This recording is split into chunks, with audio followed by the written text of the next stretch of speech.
distributed computing. Soon I was reading about flanges, track sprockets, and bearings in bicycle construction. Then I clicked on FreeHub.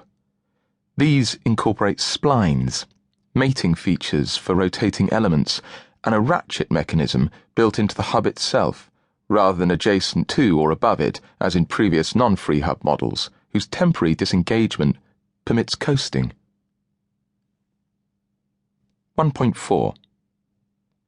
To a soundtrack, incongruous, of loop-recorded messages and chimes, a fruit machine's idle tune, snatches of other people's conversations, and the staggered, intermittent hiss, quieter or louder, of steam arms at espresso bars dotted about the terminal, a memory came to me, of freewheeling down a hill as a child, riding my second bike. It wasn't a specific memory of riding down the hill on such and such a day, more a generic one, in which hundreds of hill descents, accumulated over 2 or 3 years, had all merged together. Where my first bike had had a foot brake activated by the pedal, this one, fitted with a handbrake instead, allowed backpedaling.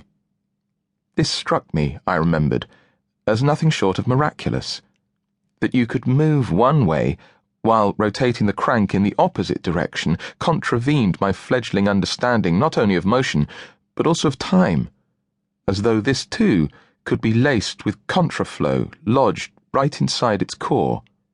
Whenever I hurtled, backpedaling down the hill, I'd feel exhilaration, but also vertigo tinged with a slight nausea. It wasn't an entirely pleasant feeling. Recalling the maneuver now reproduced in the crowded terminal in my head and stomach the same awkward sense of things being out of sync, out of whack. 1.5. Around me and my screen, more screens, of other laptops, mobiles, televisions. These last screens had tickers scrolling across them, text whose subjects included the air delay in which I was caught up. Behind the tickers, news footage was running. One screen showed highlights of a football game. Another showed the aftermath of a marketplace truck bombing somewhere in the Middle East, the type of scene you always see in this kind of report. Hysterical, blood-spattered people running about screaming. One of these people, a man who looked straight at the camera as he ran towards it, wore a t-shirt that showed Snoopy lounging on his kennel's roof, the word perfection hovering in the air above him.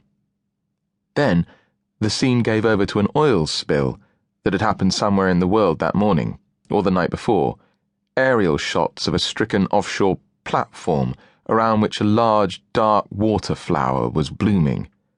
White-feathered seabirds, filmed from both air and ground, milling around on pristine, snowy shorelines, unaware of the black tide inching its way towards them, and, villain of the piece, shot by an underwater robot, a broken pipe gushing its endless load into the ocean. 1.6. My phone beeped and vibrated in my jacket. I took it out and read the message I'd received. It came from Payman. Payman was my boss. It said, "We won." That was it. 2 boys ran past me. One fell down, his brother jolted to a halt, backtracked a few paces, and roughly pulled him to his feet. They ran on. I looked up again at the television monitor on which the football game was showing. The goal I'd seen a moment earlier was replaying in slow motion. The ball's trajectory, the arc it followed as it cleared defenders' heads and keepers' hands, the backspin of its hexagons and stars, the sudden buckle and eruption of the net's neat grid as the ball hit it. This sequence now aligned itself with these words, sent to me by Payman. We won. I looked at the screen's upper corner, where the scoreline was displayed to see which teams were playing. Barcelona and Bayern Munich. I texted him back. Who won what? Company won project contract, he responded half a minute later. This I understood. The company was our company. Payman's company, the company I work for. The project was the Satin project. We'd been going after the contract for some time.